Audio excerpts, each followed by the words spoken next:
Okay. So welcome back, everybody. This is Night Flight. I'm Judith Kober, and today I'm here with Johnny Cirucci. His website is johnnycirucci.com, and he has written a couple of books, among them Illuminati Unmasked and Eaters of Children. His expertise are the Jesuits, and we are going to talk about this today. So, Johnny, welcome to Night Flight. Judith, it's an absolute pleasure. An absolute pleasure. It's so great how we connected.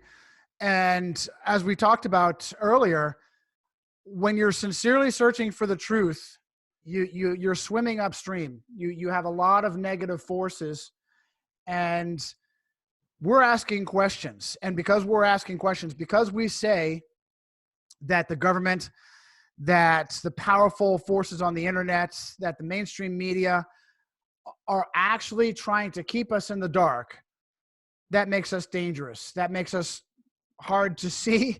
We don't get a lot of traffic. We don't get a lot of advertisers. We don't get a lot of help. But we're different. We're asking questions. And what I have found, real quick, my background, I was gee whiz, I'll just start real quick. I'll try to summarize it because my fans have heard it a million times. Young guy, Italian Roman Catholic, going through school, going through college,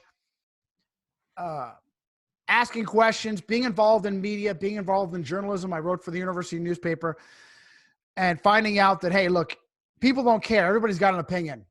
You need to give your information. You need to cite a source. Don't just spout your opinion. So all the way back then in college, I learned, don't just have an opinion. Make sure that there's a reputable source behind what you're saying. Then I go in and I spend a lifetime in the military, in the Marine Corps, in the Army of the United States. And it exposed me to things that were upsetting. It exposed me to things that made me ask questions. Because as a sincere guy, particularly in the military and in law enforcement, you come upon these points where you have to ask yourself, my superiors, my chain of command want me to do things that don't seem right. Mm-hmm. You either go along and continue to advance, or you ask questions and you get blackballed. And not that I was personally privy to anything that is, like an assassination or the actual drug trafficking fields, but it's common knowledge. For instance, if you can type in, and we joked about this off the air, Google, which is thoroughly controlled, you can still type into Google, soldiers guard poppy fields in Afghanistan. And it's true. A lot of information comes right up. Now, I wasn't personally involved in that, but I was privy to information like that. And so when you get exposed to that, and then you think, well, let me look things up. Let me look a little deeper. And then you come up, the New York Times has an article in May of 2001, May, June, July, August, September, 4 months before 9/11. The New York Times headline, Taliban, something like Taliban restrictions against opium successful. Really? May 2001, Taliban waging a war against opium and winning. So what happens? The United States military steps in in October after 9/11. Osama bin Laden is the big guy, is the bad guy. 3 skyscrapers in New York City collapse in their own footprint. Mm-hmm. And supposedly two airliners are the cause. World Trade Center 1, World Trade Center 2, and World Trade Center 7 all collapsed. And World Trade Center 7, we don't even see any airplane hitting World Trade Center, and yet all 3 massive buildings collapsed in their own footprint. And BBC reported it while it was still standing. BBC says, yeah, World Trade Center, and that girl, World Trade Center is collapsing. It's still back there. And then it collapses. So clearly the government and the media are lying. And for me, the breaking point was the killing of Osama bin Laden by SEAL Team 6, the supposed killing. And to this very day, you have two separate SEALs claiming they were the ones that killed Osama bin Laden, and two of them have books out. And I have an archived interview of Robert Frost with Pakistan's former Prime Minister Benazir Bhutto. She says that Osama bin Laden was killed years ago. Yeah, I know. And this was shortly after this that she was murdered herself. She was assassinated herself. Yeah, Osama bin Laden, he died so many times. Well, I found out from what broke it for me, Judith, is I was still in the service at the time, and my commanding officer was a lieutenant colonel, and he called me into his office and he told me privately, hey, this story that we're seeing in the news, it didn't happen. Mm. And I knew it, but to have that kind of an inside source, and 05 in the military, lieutenant colonel telling me that, and then I look up and you see that they admit that the picture, the Situation Room picture, you've got Barack Obama, you've got Robert Gates, trained by the Jesuits at Georgetown, you've got Leon, I think Leon Panetta was there, trained by the Jesuits at Santa Clara. You got Hillary Clinton with her hand over her mouth in the Situation Room. Supposedly, the media told us they were watching SEAL Team 6 kill Osama bin Laden, and then the mainstream sources admitted this photograph was fake because there was no live footage of the actual killing of Osama bin Laden. No. And on top of that, Judith, the story is that SEAL Team 6 burst into the room. First, bin Laden was surrounded by wives. Then he wasn't. Then he was surrounded by one or two wives. Then he wasn't. Then they had to kill the wives to kill him. Then they just killed him, and they dumped his body in the ocean. The whole reason Osama bin Laden, the reason for the so-called war on terror, is shoot him on sight and dump him in the ocean. I mentioned this many times in the past. Khalid Sheikh Mohammed supposedly was waterboarded 80 times to get every scrap of information. But Osama bin Laden, you shoot him on sight and dump him in the ocean. Are you kidding me? How foolish are we supposed to be? How easy is it for you to just create that story?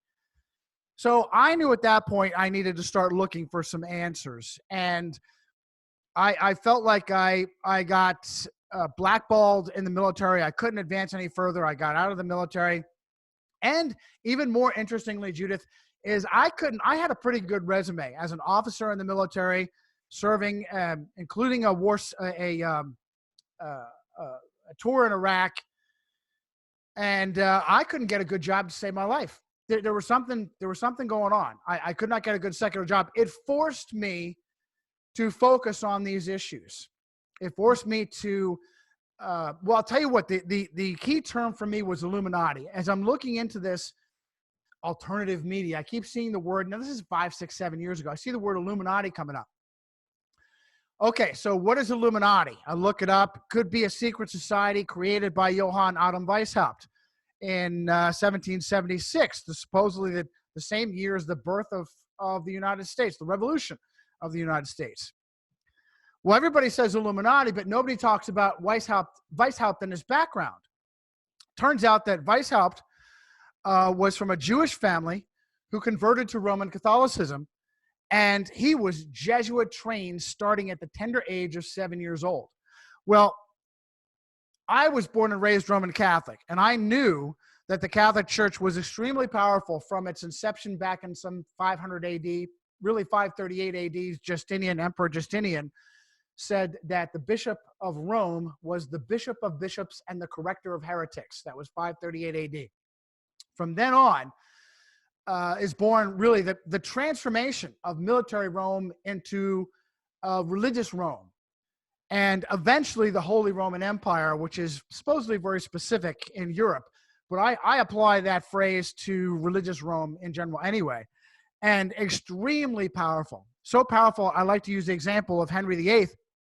Henry wasn't even allowed to get a divorce. The King of England could not get a divorce without getting permission from the Pope.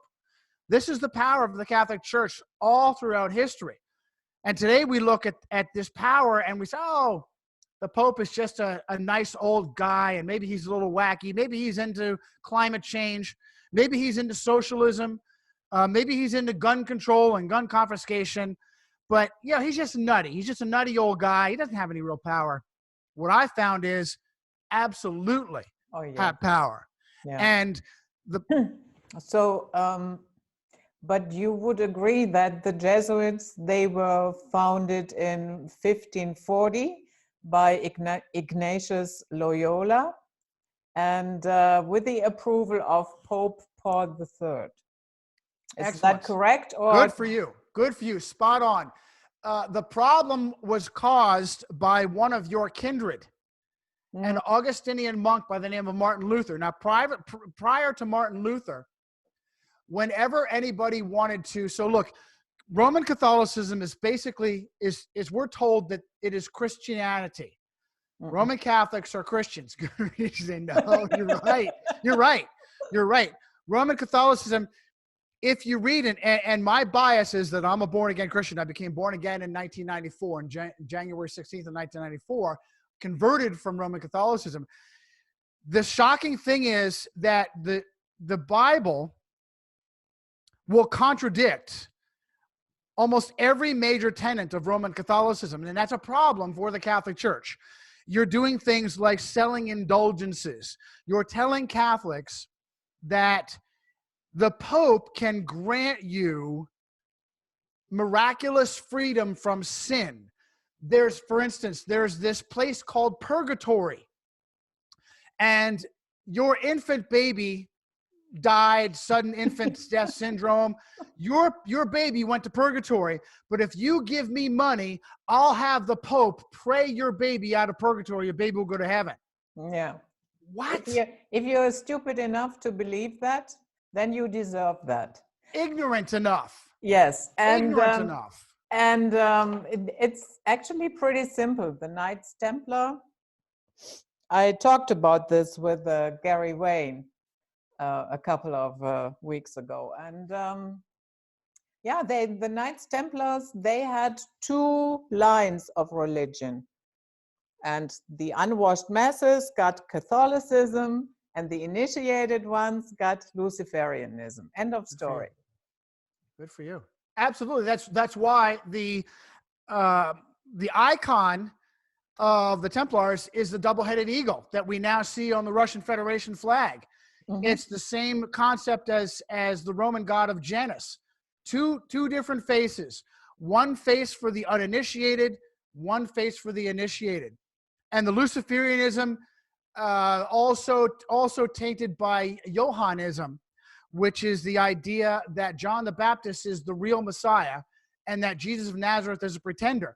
This allowed the Templars to be basically heretics and to spit on the crucifix and to worship beheading, worship John the Baptist as the real Messiah. And this fed into how Philippe le Bel, Philip IV of France, was able to paint the Templars as Satan worshipers because they would spit on the cross, step on the cross, on the crucifix. And very successful. He was the only one. Philippe le Bel of France was the only one to suppress the Templars and on Unlucky Friday, Friday the 13th in 1307, and also to put the Vatican under his thumb by moving it to Avignon for 70 years, and then it would return to Rome. But for me, the breaking point was Weishaupt, and finding out that Weishaupt was almost certainly a Jesuit priest himself. So Martin Luther, the difference between Martin Luther's rebellion against the Catholic Church and previous rebellions like John Wycliffe, like Jan Hus of Czechoslovakia, Wycliffe wasn't killed, wasn't executed, but his followers, the Lollards, were all killed. They were burned alive. The difference was the Gutenberg press, the movable type printing press, revolutionized information. So previously, if someone, the Valdenses, the Albigenses, if they wanted to rebel against the Catholic Church, there were crusades against them. The first crusades were against Christians in Europe, and nobody knows that. They were not against Muslims or Jews in the Holy Land. The Crusades, the first Crusades, Urban's Crusades, were against Christians in Europe, the Valdenses, the Albigenses, the Hussites, in order to suppress this emergence of what real Christianity was based on the Bible. Had nothing to do with worship of Mary, had nothing to do with worship of saints, had nothing to do with confession to priests or indulgences. Well, up until the movable type printing press, it was very easy for Rome, for the Vatican, to suppress any rebellions. You burned the rebels alive. If you found copies of the Bible, you burned them too. As a matter of fact, it was a regular practice. As John Wycliffe's lollards were going around preaching in England, if they captured them, they would tie the Bibles around their necks and burn them with them, burn them alive. Unbelievable loss, terrible loss. You torture someone to death, and those Bibles were hand copied. Took years to copy a Bible. So the truth was suppressed. But Johannes Gutenberg's movable type printing press revolutionized information. And now, when rebels would translate the Bible into the common tongue, which was forbidden by the Catholic Church, that should tell you something right there. The Catholic Church would not allow Christians to read their own Bibles. Why? And an Augustinian monk by the name of Martin Luther was an expert. He could read Latin. That was the other thing, is that the Bibles were not allowed to be translated in the vulgar tongue, the common tongue. They were chained in Latin to the pulpits in the Catholic churches. So when Martin Luther saw Johann Tetzel, Dominican friar, going around and bilking, scamming peasants out of money they didn't have to give up with this indulgence scam, so that a Medici Pope, and pause, you mentioned the Templars, not Jews, Templars invented modern usury banking. Oh, yeah. Oh, yeah. The Templars invented modern usury banking. When Catholics would have a pilgrimage to the Holy Land, they would get robbed. They would lose their belongings, their precious, their wealth. They would be safeguarded by Templar knights. They would turn in their wealth. They would receive a receipt that had a special cipher that only another Templar could unencode. And the charge for that was a percentage of their wealth, which was usury. Invented by the Templars, that made the Templars some of the wealthiest, really more wealthy than most countries at the time.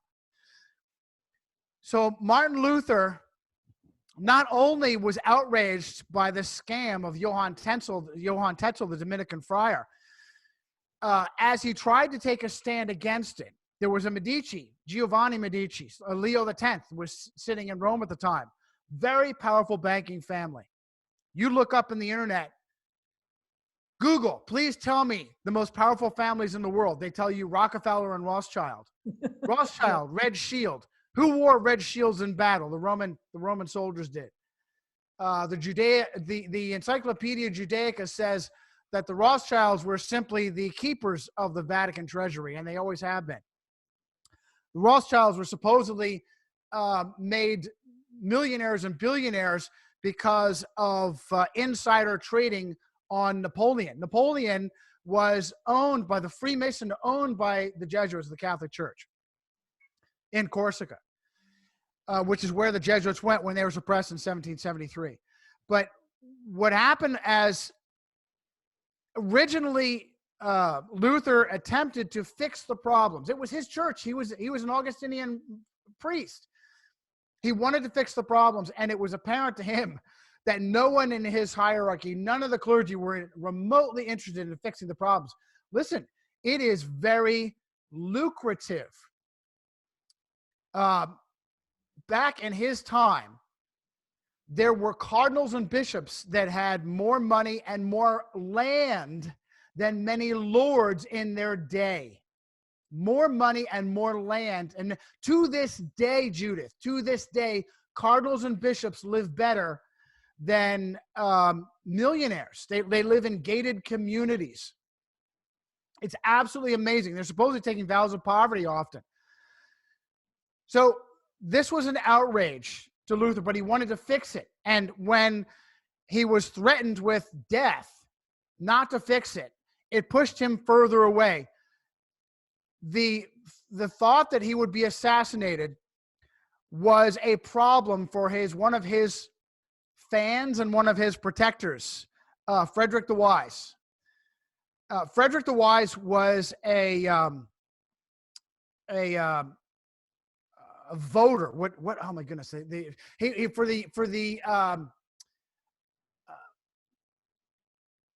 Oh my goodness! I can't remember the term.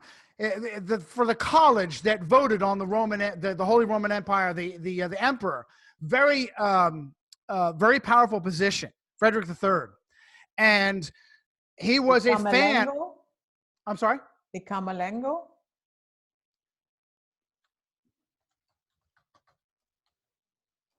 And he... Elector. He was an elector. He was an elector. Okay. He was an elector. Very powerful position. Very powerful position. And he was a fan of Martin Luther. And so when word came out that Martin Luther's life was in danger from assassins, Frederick the Wise basically kidnapped him for his own good and put him in Wartburg Castle. He didn't have anything to do, so he got in touch with his friend, Desiderius Erasmus, who was also a humanist at the time. And humanism was much different in that day than it was today. Humanism at that time promoted the idea that the law of the rule of man was a detriment. Anybody in power could make up any rules that they wanted to and exploit the common person. The rule of law was what was better than that, when there was something ethical and moral above even popes and kings. And Erasmus was a humanist, but he was not a rebel. He did not want to break with the Catholic Church. So he got in touch with Desiderius Erasmus. He received manuscripts of Greek, Hebrew, Latin manuscripts, and he started to translate the Bible himself. Well, and by the way, the printing press, the Gutenberg movable type printing press, was what would put Luther's life in danger. Is in rebellion against Tetzel's indulgences, he wrote his 95 Theses, and they were posted on All Saints Cathedral on All Saints Day, November 1st, not October 31st, on November 1st, in Latin. His students loved him. His students adored him, and they translated out of Latin and printed it up, and in a mere matter of weeks, it was in Rome. And so this lit all kinds of fires, put him on the spot.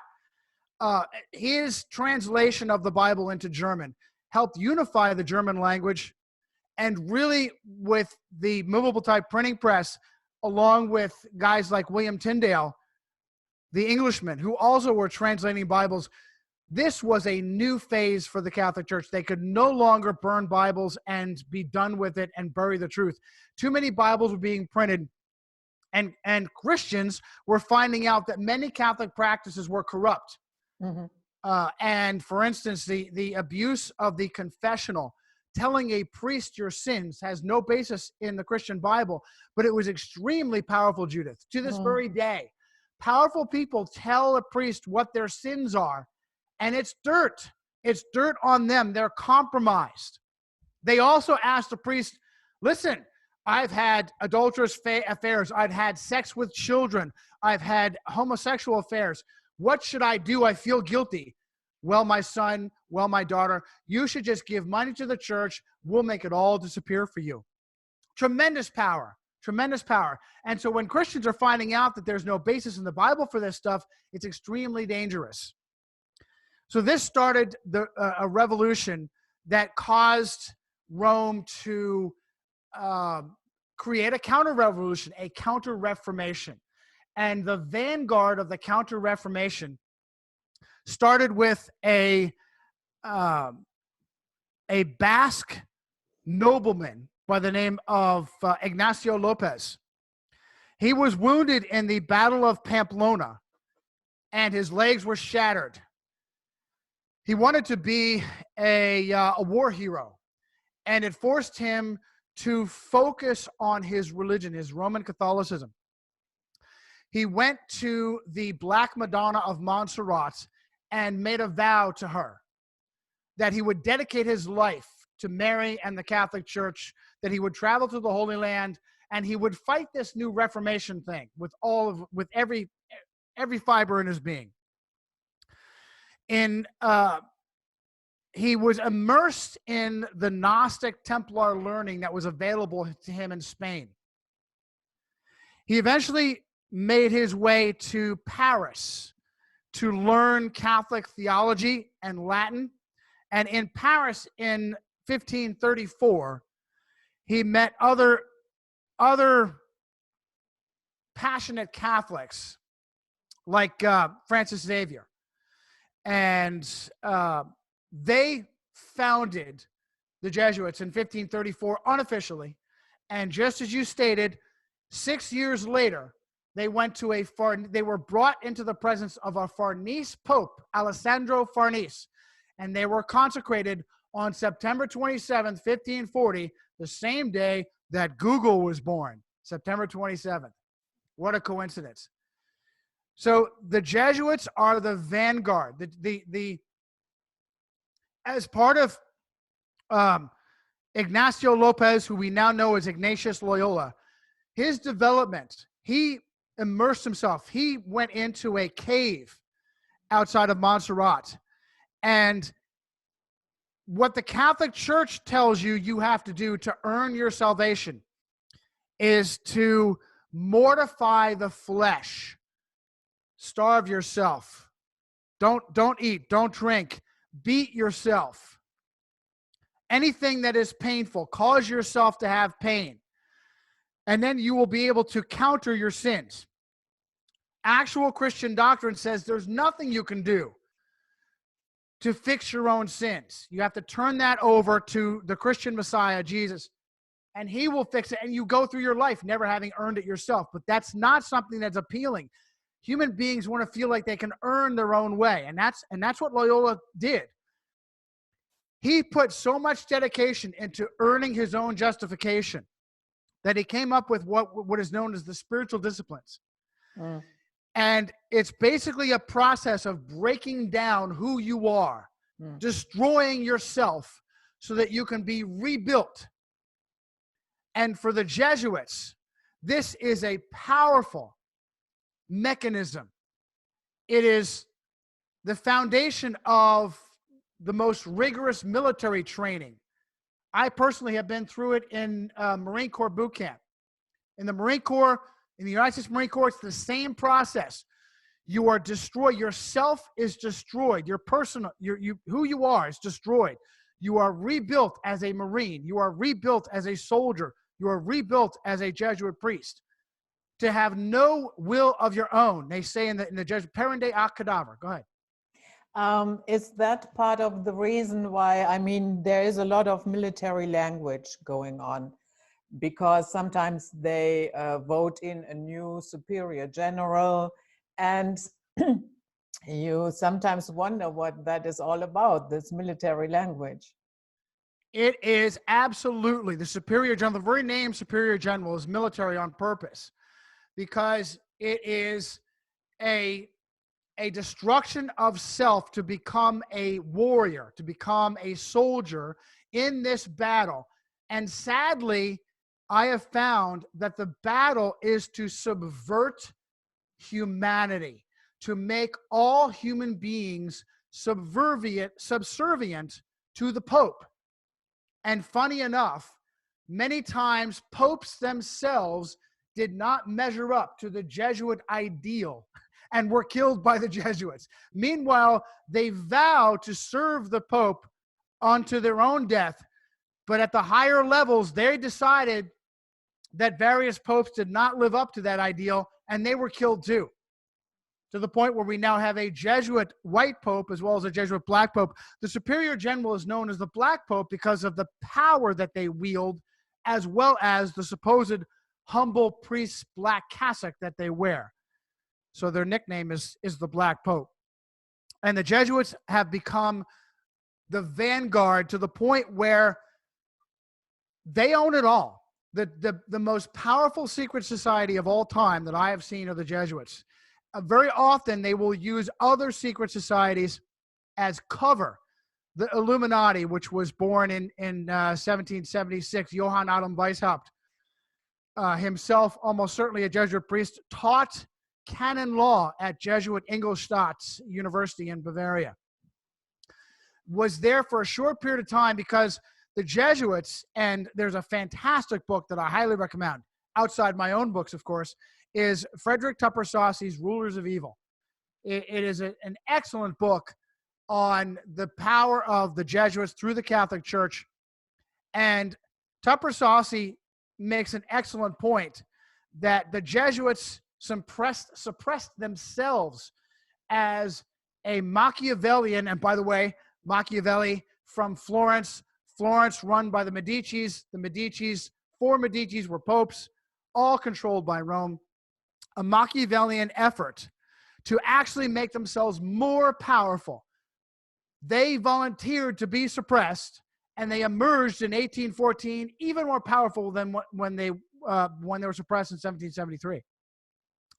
So, by the way, another evidence that Saucy uses is the art of war. The art of war, supposedly written by Sun Tzu, no such general existed.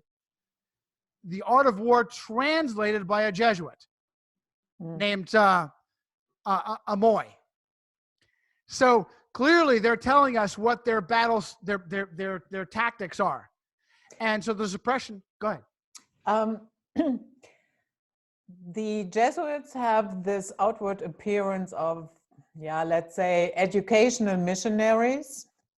And that way, I guess, they have a lot of influence and power. And they play a secretive role and sometimes determine the destination of entire countries. Can you talk a little bit about that connection, how they do it via education? Absolutely. Nobody catalogs better than the Jesuits. Nobody catalogs better. They have a database that would shock you. They have a process that they put every student through that examines you, that catalogs you, categorizes you for use. I myself have had a Catholic education when I was growing up. What I have found is that when you go through this process, you set yourself up for future use so that when someone has a Catholic education or even more a Jesuit education, they're tested for their strengths and their weaknesses. And a shocking number of powerful people have been Jesuit educated. I have a quote, as a matter of fact, let me see here, on René Descartes. And the quote is, let me see if I can pull it up for you. The quote is that although René Descartes was himself Jesuit educated, because he was a philosopher and a scientist who was Jesuit educated, he basically was a mouthpiece for the Jesuits. Let's see, this is from Jesuit Science and the Republic of Letters by Mordecai Feingold. Let's see here.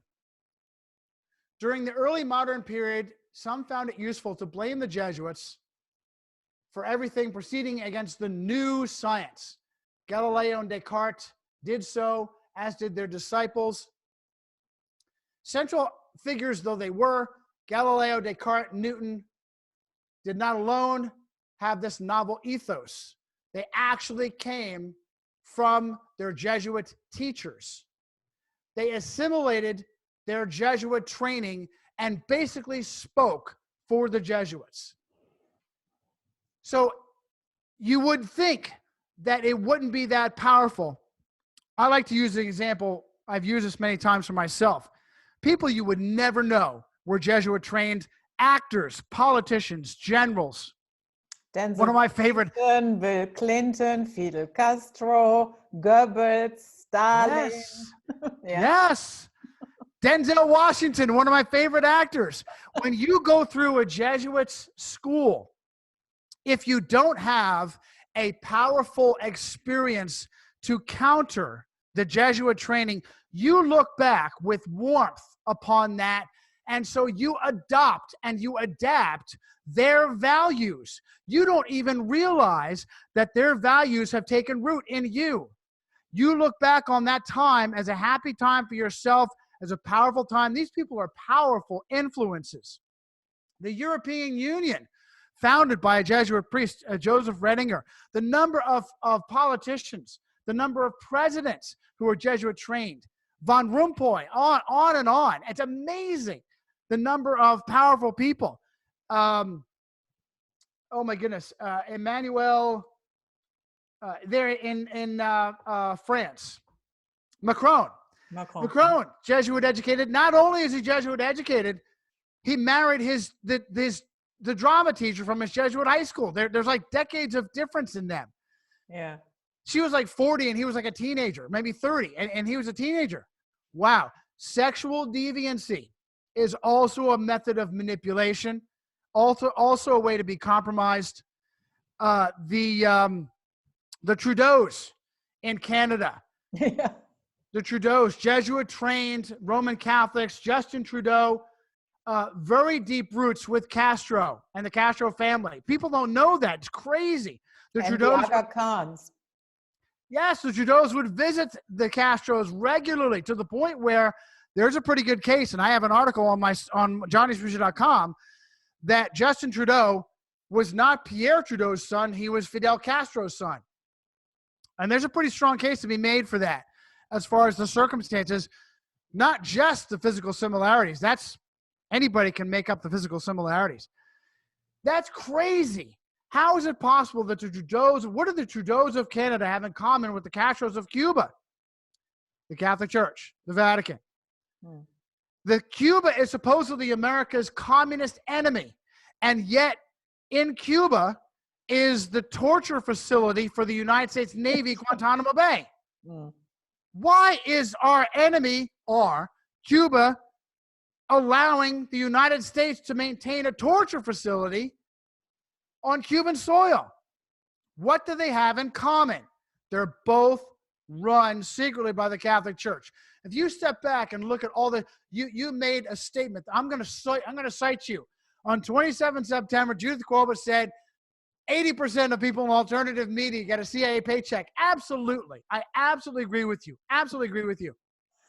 Why would the CIA infiltrate alternative media? Why would the CIA want to spin people asking questions, want to harm people asking questions? The CIA has been implicated. Almost certainly the CIA was the force behind the murder of sitting President John Fitzgerald Kennedy. Are you kidding? These people take an oath to protect the American people. That's a military coup. Murdering a sitting president in broad daylight. The CIA has been implicated in mind control. The CIA has been implicated in human trafficking, in drug trafficking, in experiments on innocent American citizens, giving them LSD in trying to figure out how best to control them, how best to do mind control. America's worst enemies could not come up with such terrible crimes. They're being conducted by our own government. How is that possible? Well, I'll tell you how. It's because they don't answer to the American people. Who do they answer to? They answer to a malignant outside authority, the Vatican. The CIA was originally the OSS and was founded by Knight of Malta, William Donovan. Wall Street lawyer, William Donovan. The number of CIA directors, deputy directors, assistants, associates who have been either Roman Catholic or Catholic trained or Jesuit trained is amazing. In fact, I probably should pull up that list for you. Real quick, I'll give you some of these names that I have in my database. Let's talk about, Avril Haines, deputy director of the Obama administration, Georgetown Law. Vernon Walters, deputy director, Jesuit Stonyhurst in England. the CIA's very first director, Army General Walter Bedell Smith, Roman Catholic, Director John Brennan, war criminal, Judith, war criminal. How many times have we seen articles on Brennan drone striking innocent people around the Middle East? Why would the director of the CIA do that? Because his job is the same job in Guantanamo Bay. His job is not to end the war on terror. His job is to make the war on terror worse. His job is to create terrorists. Insane. It's a war crime. John McCone, William Casey, William Colby, Leon Panetta, Jesuit trained at Santa Clara. Leon Panetta, Secretary of Defense, as well as the director of the CIA. Same thing with Robert Gates, who was trained in Georgetown. Timothy Leary as well, yeah? Oh, Timothy Francis Leary. Timothy Francis Leary, Irish Roman Catholic, Jesuit trained at Holy Cross. The father of the drug culture. Judith, why would the Central Intelligence Agency, who paid Timothy Leary to be the father of the drug culture, why would the CIA be involved in encouraging kids to, as Leary would say, tune in, turn on, and drop out? Why would the CIA traffic drugs onto American streets? The KGB, the best agenda the KGB could ever think of, the best agenda the Nazi SS could ever think of, could never come close to the crimes the CIA has committed, because the CIA answers to Rome. Timothy Francis Leary, good friends with FBI agent George Gordon Battle Liddy. They're supposed to be enemies. The one guy, the Berkeley professor on the left, and the hard-charging American patriot FBI man on the right. It's all a game. It's called the Hegelian dialectic. Thesis, antithesis, synthesis. You want to drag the citizens to someplace they would never go? You want to make the citizens become willing slaves? You scare them, you provide them with the solution, and the solution has them becoming slaves of their own will. Well, as one of the main reasons why I left the military is when I came back from Iraq, people weren't more free, they were less free.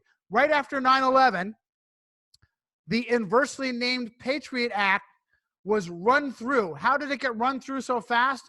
It was already written before 9/11 took place by a Vietnamese Roman Catholic law professor at Georgetown, Viet D. Din.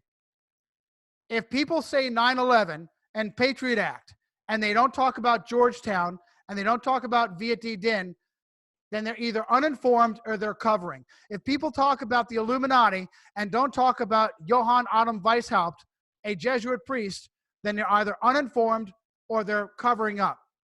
People talk about the Bilderbergs, and they don't talk about, people talk about the Bilderbergs and the European Union, and don't talk about Jesuit priest Joseph Redinger. They're either uninformed or they're covering up.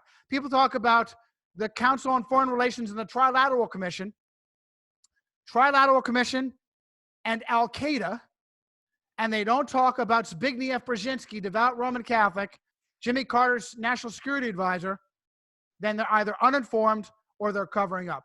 And that was what broke it for me. That was when I found out that Johann Adam Weishaupt, the founder of the Illuminati, who had founded the Illuminati as a method of control for the Jesuits when they were suppressed. Jesuits suppressed in 1773, Illuminati founded in 1776.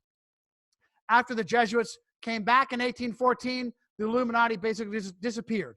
They're nothing more than a boogeyman for today. If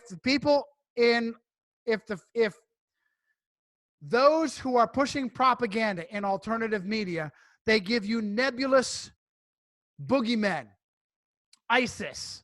No self-respecting Islamic terrorist would warp themselves into an acronym that would spell ISIS. Jihadis don't care about Isis, Osiris, and Horus. Mm-hmm. They care about their right here and right now. They don't care about ancient myths of sexual deviancy.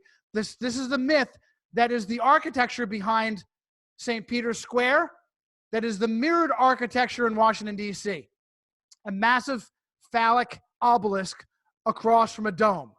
They used to call Washington, D.C. Little Rome on the Potomac. Nobody knows that today. We have Go ahead. the Jesuit oath. Did you investigate that? Is that legitimate or is it made up? I'll tell you, I've seen a lot of reputable sources on the Jesuit oath. There's no telling for sure if it's the actual oath. That's a secret. However, the idea that, let's see here, if I can pull up some of these terrible, terrible things. Let's see. I furthermore promise and I declare that when an opportunity presents itself, that I will wage relentless war secretly and openly against all heretics, Protestants, and liberals, as I am directed to extirpate and exterminate them from the face of the earth. I will spare neither age, sex, or condition.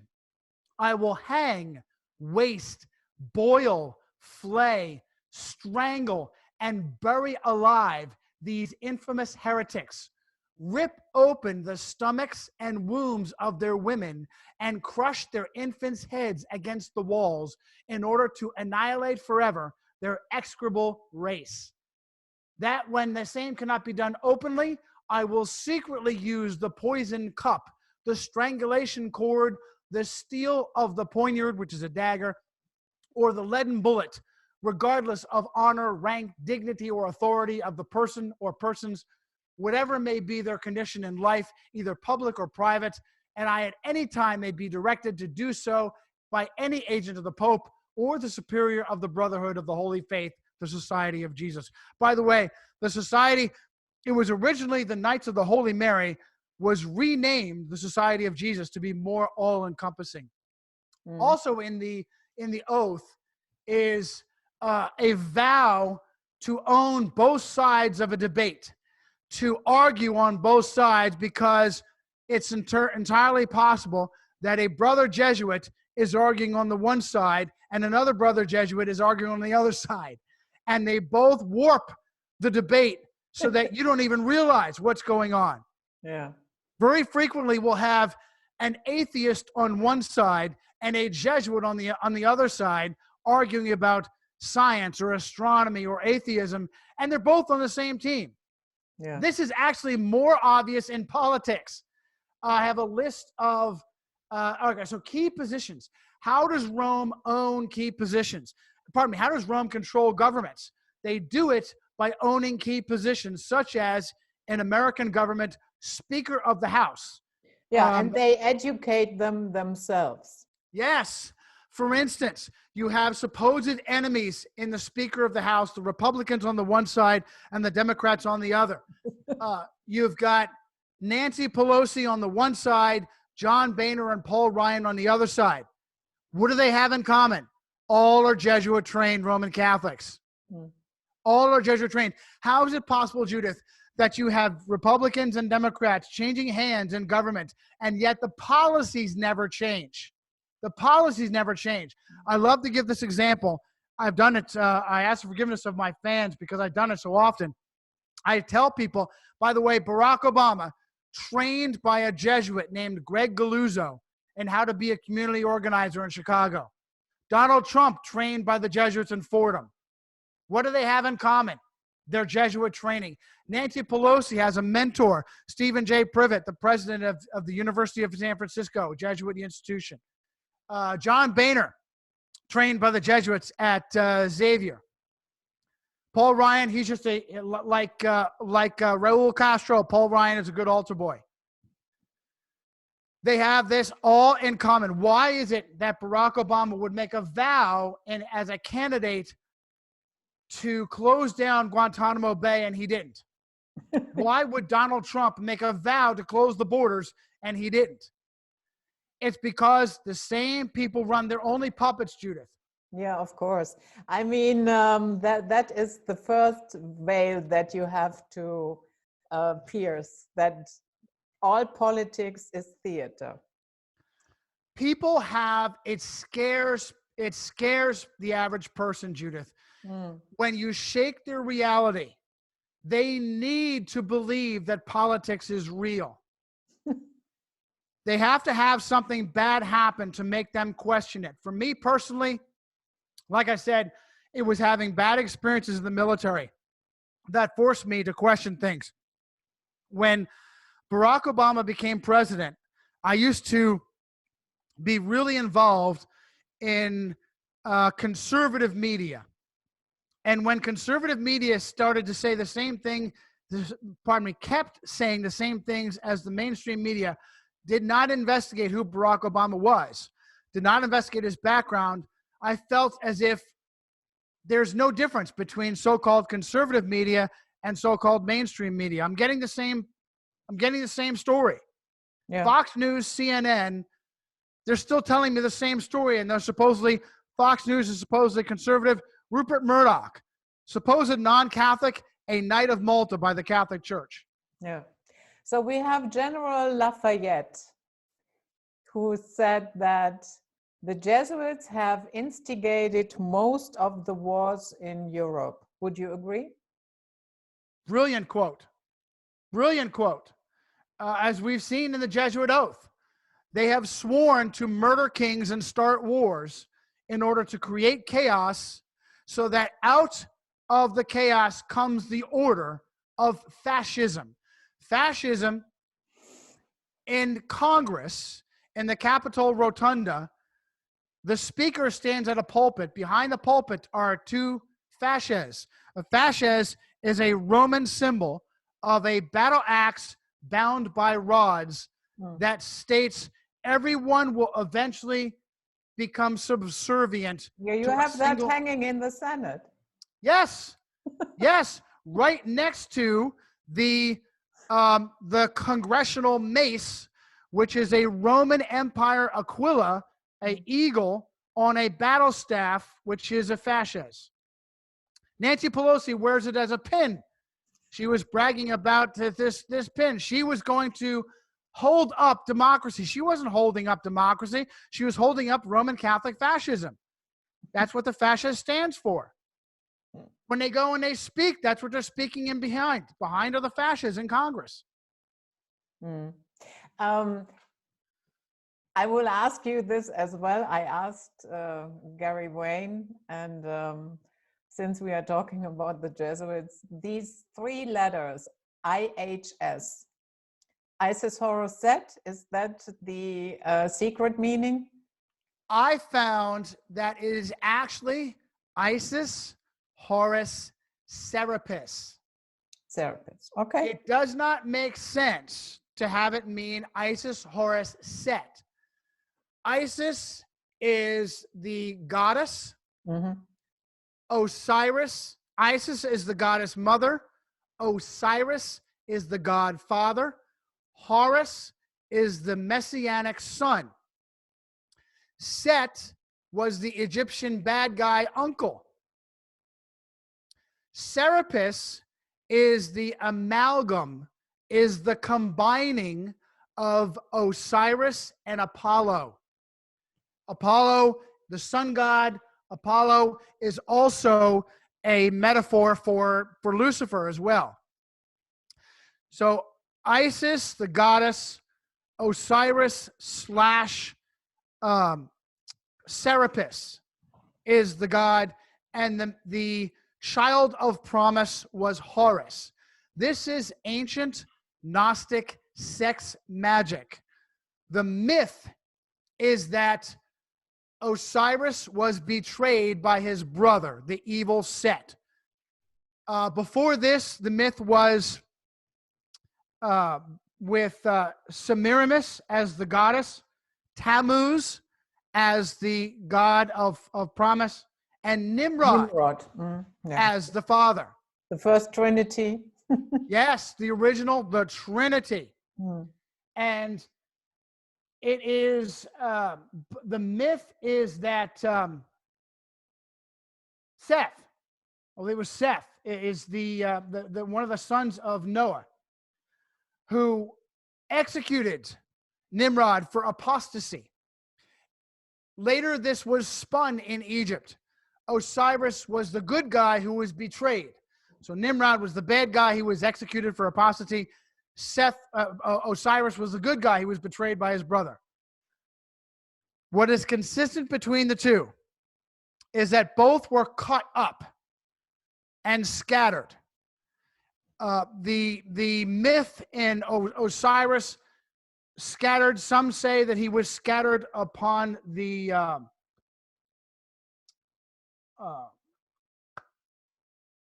he was scattered upon the waters. He was scattered upon the Nile. Some myths say that Dagon, the fish god, helped gather him up. Usually the myth ends with the queen reassembling the king. And there's also usually something weird or twisted about the king's private parts.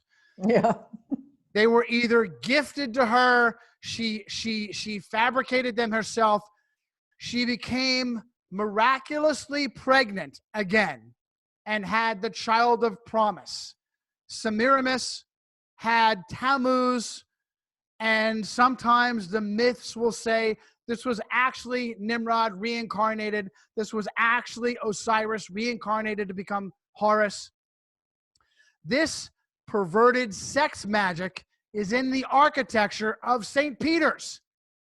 St. Peter's Square is a massive sundial, is a massive representation of the sun. In the middle of the sun is a phallus of Osiris stolen from Hierapolis, the city of the sun in Egypt. Across from this phallus is the womb of Isis or Semiramis. St. Peter's Rotunda, the exact same architecture in Washington, D.C., which was created by Pierre Charles L'Enfant, a Roman Catholic Freemason. Mm. And by the way, the Washington Monument, Washington. I don't think of Washington when I see a giant obelisk like that. I think of other things. Pharaoh. 555 feet tall, 6,666 inches. And so many Christians, when Christians see that number 666, have concerns about the mark of the beast. Interesting that Washington, D.C. was known as Little Rome on the Potomac, but nobody knows that anymore. Yeah. So now let's have a look at some contemporary Jesuits that are influencers, to put it mildly. Listen, we talked about, I have a lot of information on these people who are supposedly non-Catholics. I'll give an example in the United States government. George Herbert Walker Bush, the father, George Walker Bush, the son. How is it possible, Judith, that we continue to have a ruling elite, fathers and sons and daughters, taking the place over and over and over again? Don't we have qualified people to become politicians? Why do we have fathers and sons? It's feudalism all over again. Yeah, I would say any human being with a sound mind would not enter into politics, because that human being would understand and really comprehend that that is the swamp. It literally is the swamp. Completely corrupted. Completely corrupted. Jesuit-trained Donald Trump did not drain the swamp. He filled it. Of course. He filled it with people who were overwhelmingly Roman Catholic. Just one thing. Do you remember Michael Black? He had a very interesting YouTube channel. Was a Scottish guy, and he had a background in intelligence. So he explained many times that this phrase, draining the swamp, is Pentagon talk. for the little people, for Joe Sixpack. Right. And that swamp is being drained, if we are honest. Yes. Yes, it is a psychological operation tactic, a propaganda tactic. And if we trace it back to the CIA, again, we have to ask the question, why is the CIA doing its best to conduct psychological operations against the American people? I thought you took an oath to protect the American people, not to lie to them. Donald Trump, as an example of how the Jesuit-controlled Vatican controls to this very day. Key people. Top of the list, Stephen Kevin Bannon, his chief strategist, his campaign CEO, right before the campaign, visited the Vatican in Rome. Stephen Bannon took over from Andrew Breitbart, who was a conservative Jew. Andrew Breitbart was in danger of talking about this issue. I'm convinced that he was going to start discussing Pizzagate and child trafficking, and it was around this time that he had his heart attack. Who was invited to take over Breitbart.com? Stephen Kevin Bannon, Jesuit trained at Georgetown. James True, I have interviewed him a couple of times. He made a very good case that Steve Bannon is behind that Q nonsense, that he's Q. Excellent. Excellent. I love it. I will use that as a citation myself because it is a game. The game they play, Judith, is to draw you as close to the truth as possible without giving it to you. Yeah. And so they give you bits and pieces and then don't allow you to see the forest through the trees. They know that you suspect. I'll use 9/11 as an example. They will acknowledge that 9/11 was an inside job and then misdirect you on the agenda behind 9/11. They'll say, yes, 9/11 was an inside job. It was actually the Mossad behind it. It was actually the FSB behind it. It was anybody but the Vatican. It was anybody but the Jesuits. They'll even sometimes allow the CIA to be implicated. But when you ask the questions that we've been asking throughout the show, why would you take an oath in the CIA to protect the American people and then turn around and your worst crimes are against the American people? The common sense answer is you don't answer to the American people. You don't answer to the president. You answer to an authority outside of America that obviously hates Americans. What authority hates the common person? What authority wants to subvert and suppress the common person? The whole purpose behind what we talked about, Luther's protest, was because the Vatican was trying to ceaselessly suppress and enslave the common person. The Vatican is the only answer to that question that makes sense. Who is trying to enslave humanity? The list of Trump's administration, I have it. What do I have? 60 names. Next one on my list, alphabetically, William Barr, the Attorney General. We could spend an entire show on child trafficking, William Barr, and Jeffrey Epstein. William Barr. Maybe we will do that later. I am very pleased. I am your servant. Anytime you want me to come back and you give me the heads up, I will do the research. I will study the names, places, and dates, and I will come back and discuss any of this at length. The quick summary is you have Jeffrey Epstein, who is supposedly a Jewish Wall Street financier who popped up out of nowhere and was a billionaire basically overnight. How did this happen? Well, this is all part of the propaganda that it is an Israeli or a Zionist or a Jewish conspiracy. With the suppression of the Templars on Unlucky Friday October 13, 1307. Rome realized that you could not commit crimes openly. You needed scapegoats.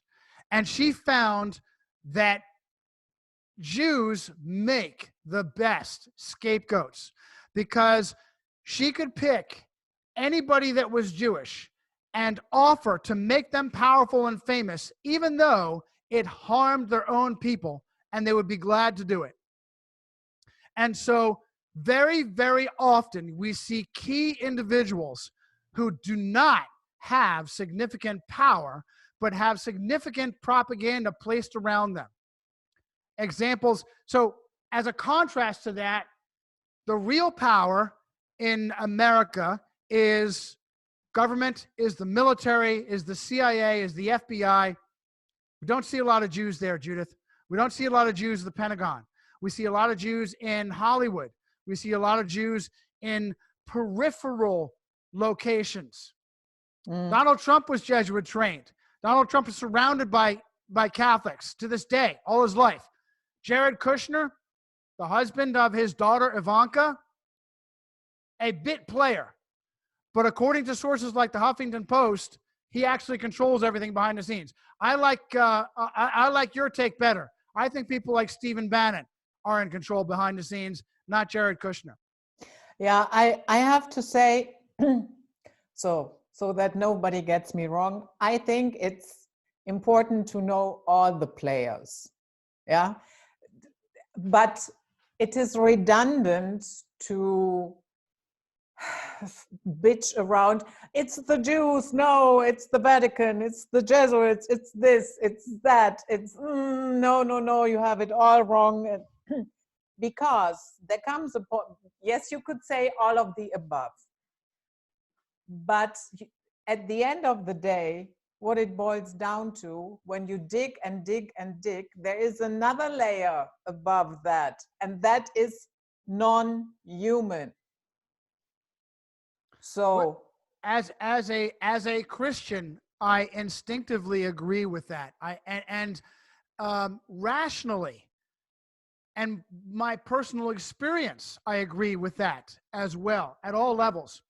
What I hope to do is, if someone has a question, Jews versus Jesuits, I hope to give the names, places, and dates to convince them that the Jesuit-controlled Vatican is a much more serious player. So when you hear words like deep state, globalist, Illuminati, Satan worshipers, Luciferians, that doesn't really tell you anything. Yeah. If you wanted to free yourself from their influence, how do you do that? How do you fight the deep state? How do you fight the Illuminati? You can fight the Jesuit-controlled Vatican. That's an answer that makes sense. And I hope with names, places, and dates to get that point across. So let me quickly go back to my list, and we can, I don't know how much more time you have. I have time. We can go through this list as much as you want. William Barr, who is the current Attorney General. Jeffrey Epstein, basically a pedophile pimp. Oh, while you are mentioning this, while I was researching this subject, I stumbled on Jesuit priests abused hundreds of children in native villages in Alaska. What is amazing about that series of crimes and hundreds of crimes, perhaps thousands like them, is the collaboration and corruption of secular government authorities. How is it that that's a war crime? That's a war crime, Judith. I mentioned this, or we call it the pedophile shuffle. A bishop, well, it actually gets worse than that, where frequently you have a family realizes that a child has been violated by a clergyman. The family, because they're good Catholics, they don't go to the police, they don't go to the prosecutors, they go to the bishop. The bishop, when he starts to get word that a priest has violated a child, he does not turn the priest into the police. He sends the priest on a vacation. He sends the priest for training. And after a couple of weeks of training, the priest is moved to a new diocese where none of the families are told he's a pedophile. And he goes on to violate more children. And I guess he does not have to register as a sex offender. Because he's never been arrested. Yeah. He's never been arrested. At no point has anybody arrested him or turned him in. As a matter of fact, I have a reputable news source that says outright, as an example, one of the cities where this is going on, Buffalo, New York, the police were told, don't arrest Catholic priests, pedophile priests. The police, the secular, now in America, we have this mantra of separation of church and state. If ever doesn't happen, does it? Doesn't exist, does it? Oh, nowhere. It exists nowhere. Behind the scenes, the regular religions, regular Protestants, regular Muslims, regular Jews, they are not invited to be involved. Behind the scenes, it is thoroughly dominated by the Catholic Church. Roman Catholic priests serve in the American government regularly. A prominent example is that one of the prosecutors in the court against Jeffrey Dahmer, the serial killer, was a Jesuit priest. The former president of Notre Dame, Father Theodore Hesburgh, was a regular representative in American government, helped write the Civil Rights Act. How is that possible? Secular judges would regularly send troubled children to Catholic orphanages. Pause right there. How is it possible that the Roman Catholic Church runs infrastructure in secular America? Hospitals, schools, orphanages. If there's separation of church and state, then the Catholic Church should not be allowed to run schools, orphanages, judges. Why are judges sending children to Catholic orphanages? Charles Manson was sent to Roman Catholic Boys Town, where they trafficked children, by a secular judge. How is that possible? In Ireland, 90% of the schools are run by the Catholic Church. That's astounding. Yeah. Even and the Jesuits also have Boeing, Lockheed, and what is the other company? There are several companies, including Raytheon. My partner, my teammate, Eric, has done extensive work on how Raytheon, McDonnell Douglas, all of the military contractors. Oh my goodness, should we talk about Blackwater and Eric Prince? Oh yes. Knight of Malta, devout Roman Catholic. When you hear about war profiteering, Blackwater, which has never really been prosecuted and has gone through several name changes in order to continue in its war profiteering without any negative side effects. Eric Prince is the example, the prime example. Spent 4 years as a Navy SEAL.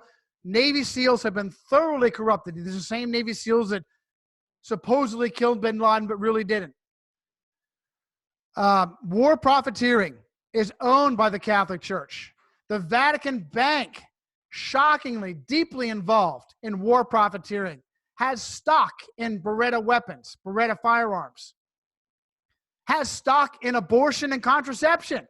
Yeah, Catholics don't even realize that. I have known that even in the 60s.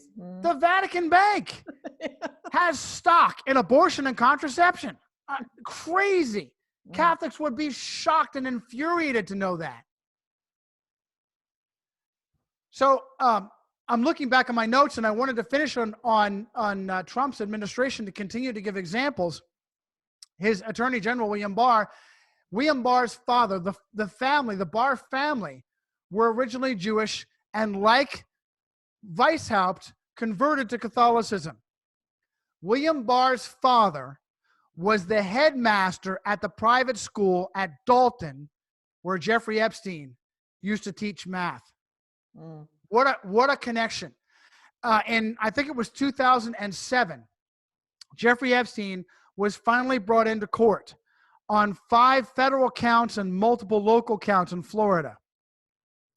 The prosecutor there was a guy by the name of Alexander Acosta, with family roots, I believe, to Roman Catholic Puerto Rico, if I'm not mistaken. Might have been Cuba. I have to check my notes on Alexander Acosta. Alexander Acosta released all of the federal counts. Jeffrey Epstein basically walked away on house arrest. Spent like 13 months on house arrest. This is a guy who is trafficking teenage girls to the rich and shameless. How it is that Jeffrey Epstein made it into the newspapers, made it into mainstream news, and none of his clients did, is proof the media is thoroughly corrupt. Mm. The fact that the sitting president of the United States, Donald Trump, is a dear friend, was a dear friend. People believe Jeffrey Epstein might still be alive. It's certainly possible. Donald Trump and Bill Clinton made regular trips. Now, as a quick aside, Judith, when these criminals want to conduct their crimes in a way that they won't get prosecuted, they like to buy themselves an island. And they commit these crimes with children on an island so that the government won't pursue them. And Epstein is one example. There are many such. Branson from Virgin Records, Virgin Everything, Branson. He has his own island in the Virgin Islands. How perverted and deviant are these people? Made regular trips. Both Donald Trump and Hillary Clinton's husband, Bill Clinton, made regular trips to St. James Island, Epstein's. On the Lolita Express. On the Lolita Express. Mm. Vladimir Nabokov's novel, 1954 novel, Lolita, has come to be the code word for lust of underage girls. The Lolita Express, where they travel to Orgy Island. The list of people who have been to that island, who have likely committed crimes against children, unbelievable. To include Roman Catholic Tony Blair, to include Trump's lawyer, Rudy Giuliani. Rudy Giuliani, the mayor of New York City in 9/11, cross-dressing Roman Catholic, educated by the Christian Brothers. Rudy proved that he was a good gatekeeper because during the 80s, when they were raping children at the Army Academy of West Point, think about this. Americans would be furious. Americans now have this culture of supporting the military. Imagine what Americans would do if they knew that Rudy Giuliani was the Alexander Acosta of the 80s. He made sure that the criminals who raped children of soldiers at West Point never got prosecuted. He proved himself as a good gatekeeper, and they made sure he was in New York City on 9/11. Now he's Trump's lawyer. The lists are endless. All these people continue to get recycled in power and government. William Barr, Terry Branstad, converted Roman Catholic, the ambassador to China. Andrew Bremberg, director of White House domestic policy, also Roman Catholic, trained at the Franciscan University of Steubenville. Elaine Chao, Secretary of Transportation, is a secret Roman Catholic. Her mom went to St. John's in Queens. Gary Cohen, if you see, this is how I can prove that the conspiracy is far more Jesuit than Jewish. Many times you'll see these prominent Jewish people who are Roman Catholic trained. I don't know of any example of a Catholic who was Jewish trained. Gary Cohen is the director of the National Economic Council, trained at Roman Catholic Gilmore Academy. This is the Trump administration. Amy Coney Barrett, appeals court judge, devout Catholic. Kellyanne Conway. Oh my goodness. How much have Fox News viewers seen Kellyanne Conway, devout Roman Catholic, Trinity Washington University is a private Catholic women's school. Judith, I have 60 names like this currently in the administration of how it is that the Catholic Church is pulling the strings on these people in power. You wrote something very interesting about Noam Chomsky. Would you like to elaborate on that? Absolutely. Noam Chomsky is an excellent example.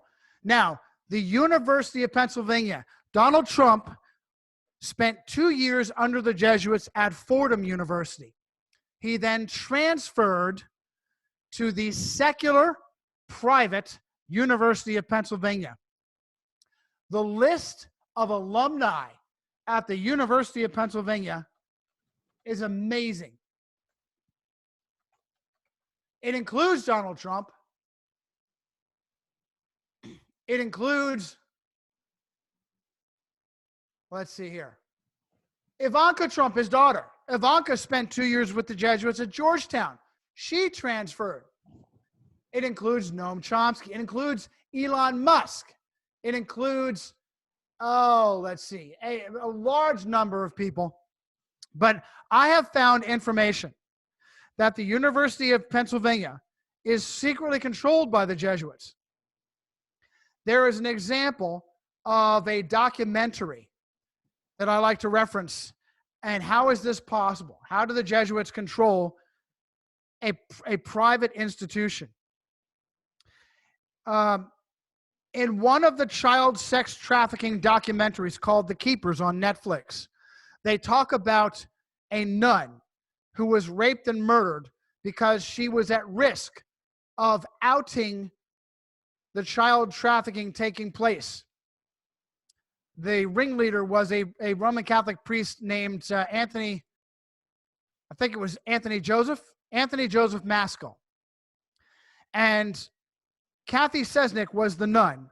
And during this documentary, it is admitted that Kathy Sesnick participated in a program where Catholic clergy would take off their garb and wear civilian attire and teach incognito at local public schools.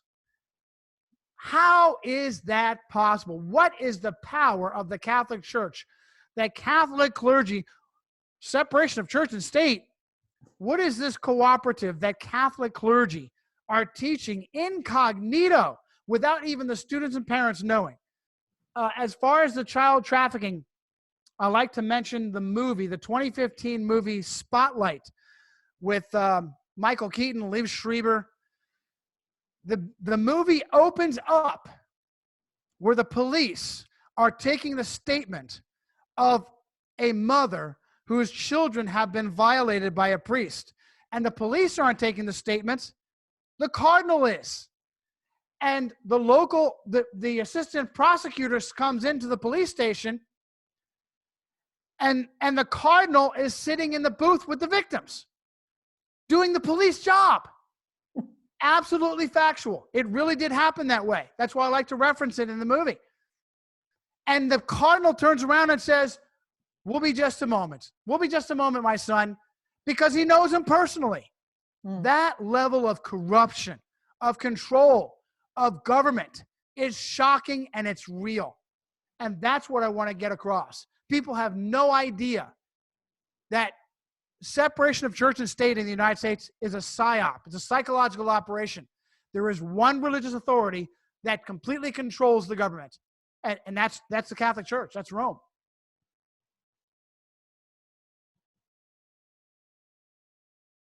So we can keep going on Jesuit education. We can keep going on the Trump administration. You wanted to elaborate on Noam Chomsky. Oh, Noam Chomsky. Thank you.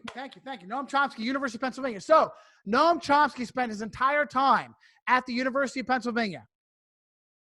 All 3 degrees, his undergraduate, his master's, his doctorate. The Jesuits are known for being masters of language. When the Jesuits send missionaries,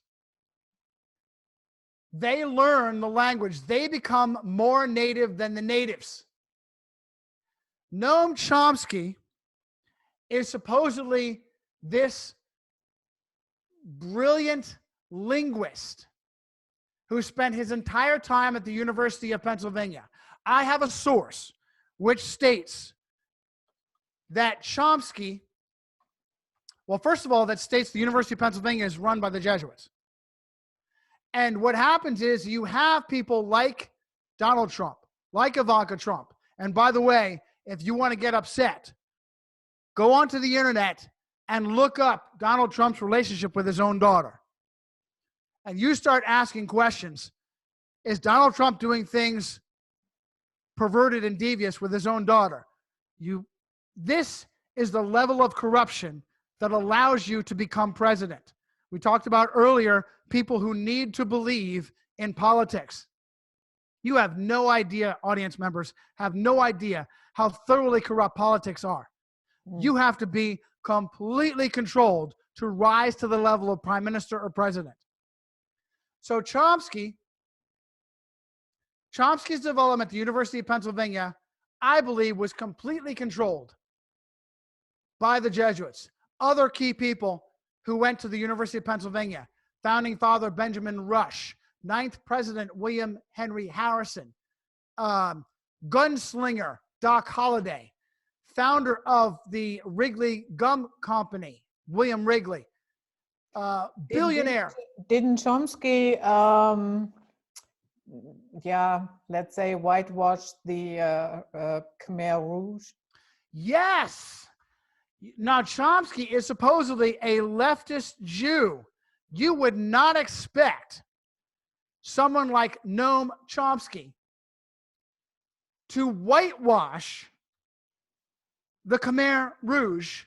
And why would he have a vested interest in doing that? It's because the Khmer Rouge has its roots in the Catholic Church in Cambodia. Yeah. Mm-hmm. And as a matter of fact, let me pull up my notes on that. So, let's see. Did he flat out deny this Holocaust that happened there, or did he play it down? He basically played it down. Mm-hmm. The campaign and Pol Pot was a Catholic puppet. Pol Pot was Catholic educated, an absolute monster. And 3 million people, it's unbelievable, as many as 3 million people in 4 years were slaughtered by Pol Pot and the Khmer Rouge. And for Noam Chomsky to be on the wrong side of that argument is unbelievable. Pol Pot's real name is Saloth Sar, Salothsar, handpicked from a Buddhist country because of his Catholic education. He and his brother were sent to, let's see if I have the name of the institution. Let's see here. It was an elite primary school, Ecole Miche. I'm sorry, Ecolemiche. Anyway, Pol Pot, Catholic educated, an absolute monster. Why would Noam Chomsky play it down? Well, Noam Chomsky lived with the Jesuits in South America. Mm-hmm. So when you see things like this, we talked about this example earlier. Here's another great example.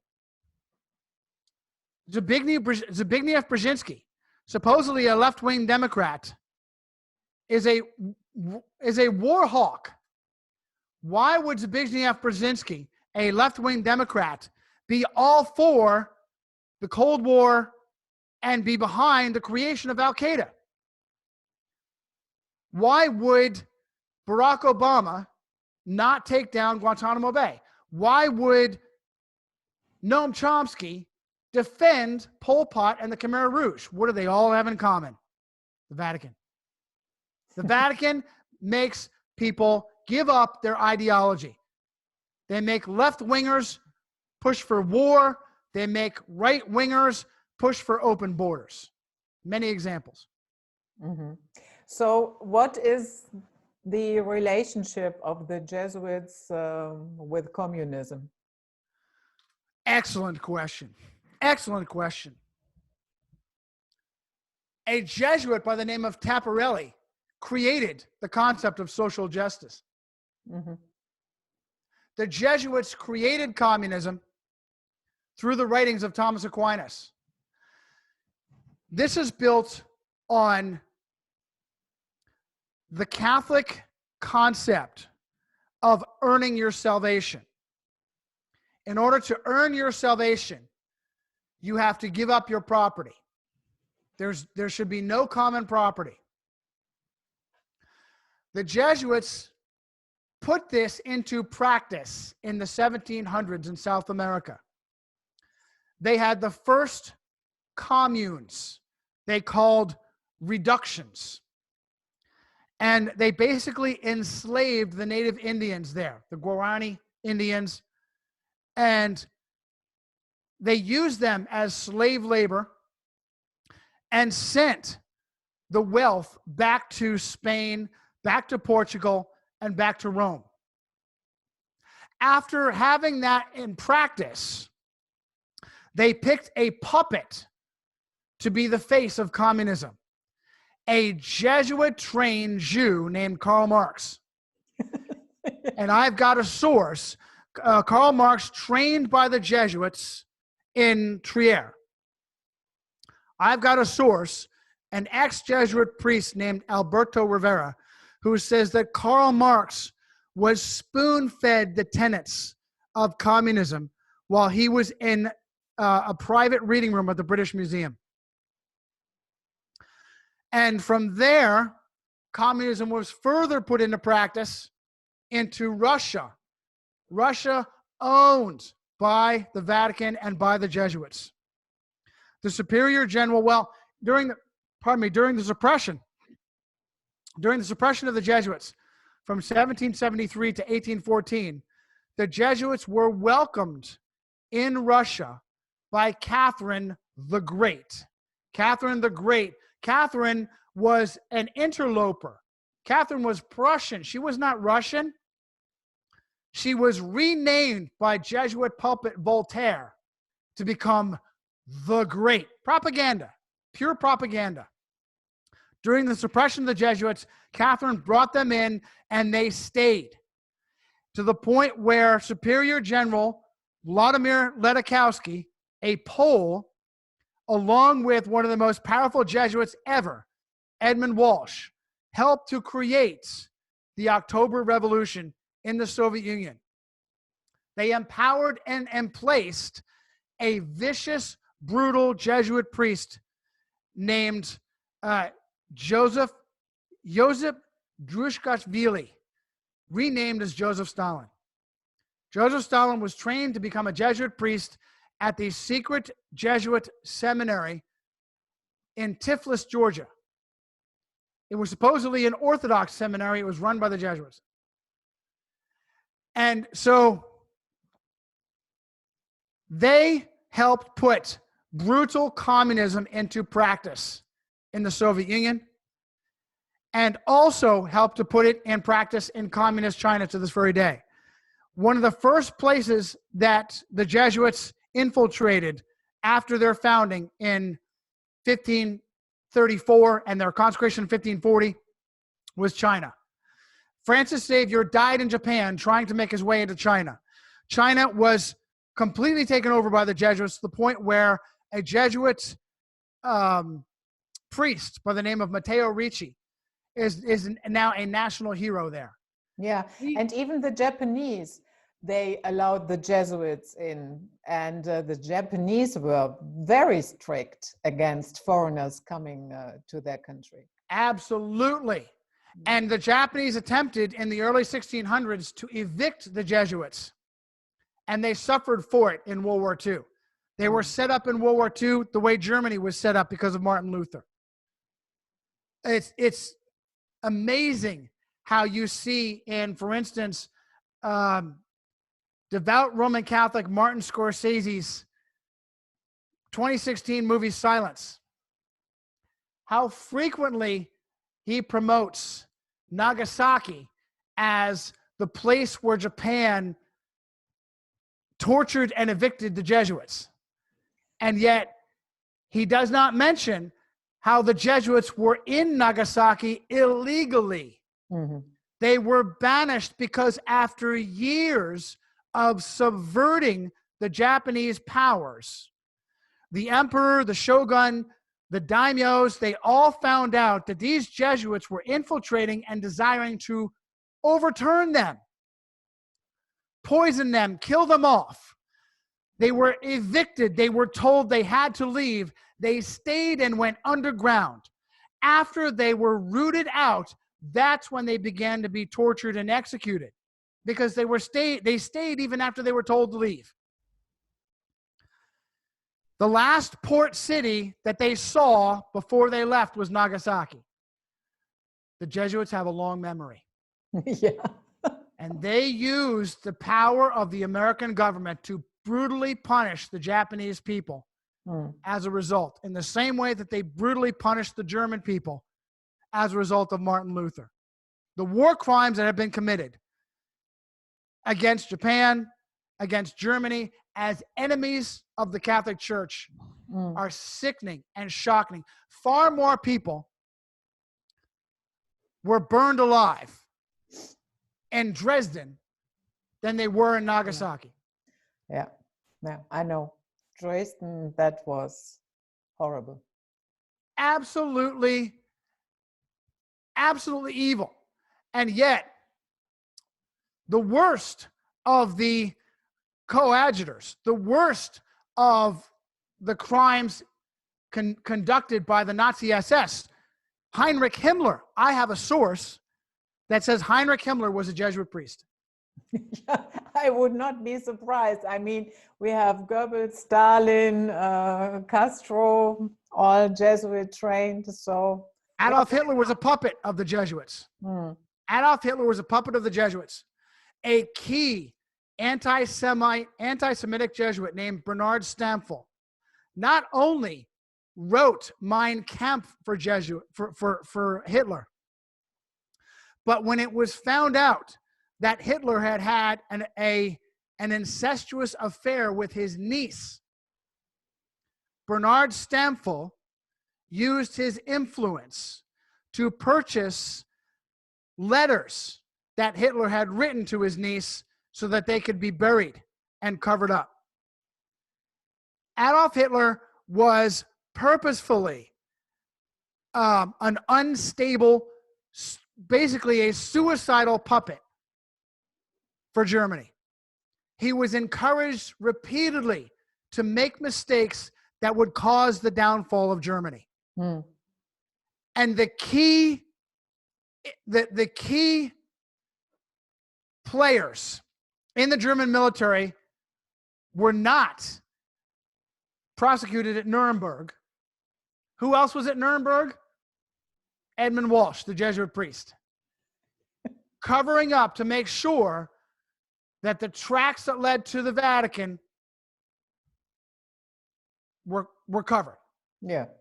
The rat lines moved the key Catholic Nazis to safekeeping in South America, where they had perfected communism and where the Catholic Church owned South America.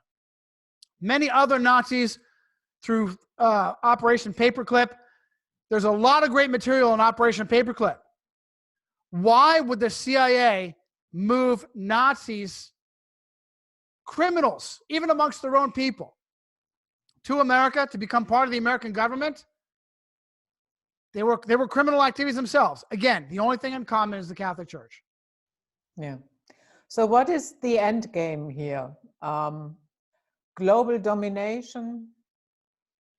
That's easy. The fascists, all people subservient to the Pope. Okay. That's the end game. It's very simple. All people subservient to the Pope. So now that we have a Jesuit Pope, do you think we are one step closer? I think we are either one step closer, or this is in another sacrifice. It's very hard to tell. Mm-hmm. I'm surprised. I've been shocked by how we have a Jesuit white Pope, Jorge Mario Bergoglio, Pope Francis I.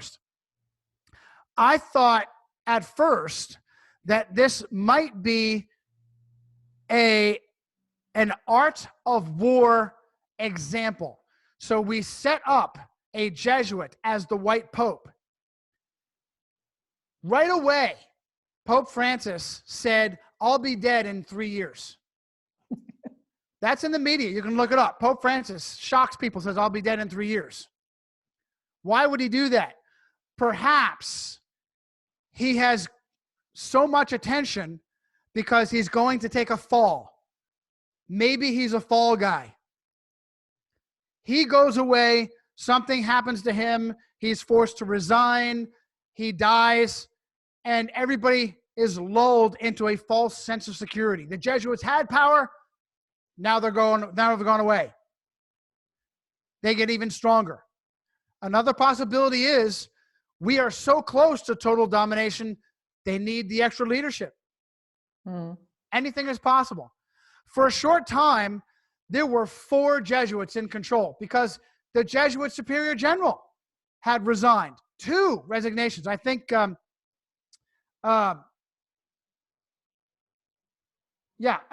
Hans Kohlenbach, I think, had resigned. And, oh my goodness. Let's see, Superior General.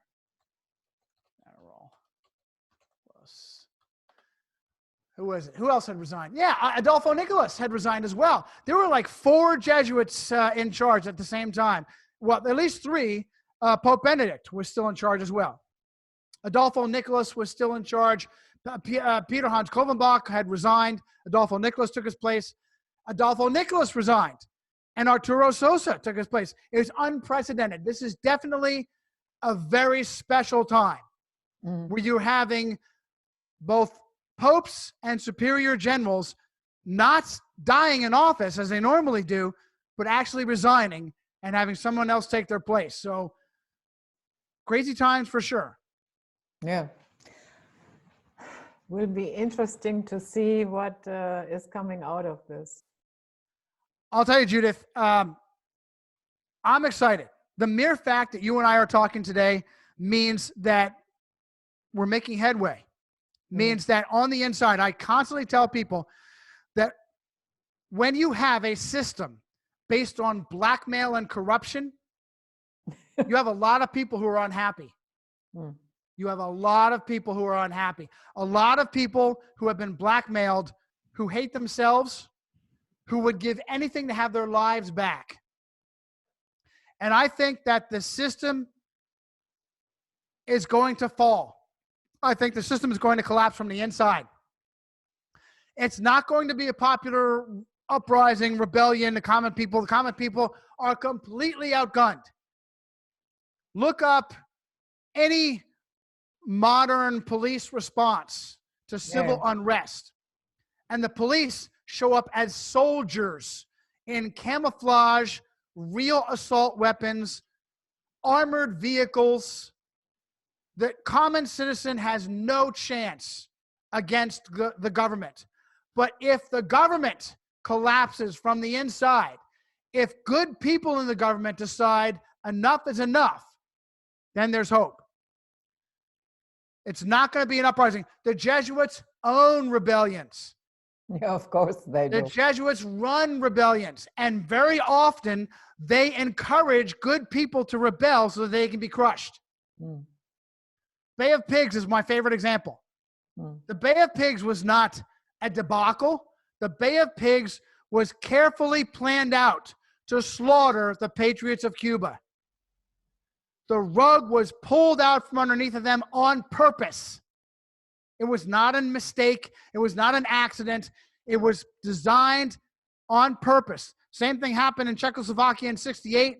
The same thing happened in Hungary. Patriots are, the same thing happened in Hong Kong recently. Good patriots are encouraged to rebel so that they can be crushed. Mm. Yeah. The difference will be when people on the inside decide they've had enough. And I honestly believe that we're close to that. We will see. We will see. Yeah. I thank you so much for coming, Giovanni. You have Italian roots, yeah? Grazie, grazie. Yes, very much so. Giovanni. Our lovely neighbors in the south. Yes, who are probably manipulating you at every turn they get. But you know what? God has a sense of humor. That's why somebody like me is doing what I do. God has a sense of humor. So yeah, we should definitely plan that Epstein Love it. special. Absolutely. Special. Let me know when's good for you. This time of day was perfect for me. I'll be very excited to come back, Judith. I've really enjoyed you, and I'm enjoying catching up on your shows too. I'm going further and further back. I'm really looking forward to doing that. Okay. Have you seen the latest one with? I have not seen the latest one. I saw the one before that. I have not seen the latest one. We're going to go to it today as soon as we're done. Okay. So this was it, guys. Night flight for today. We dropped a few bombs, but I think everybody can handle the truth, at least here.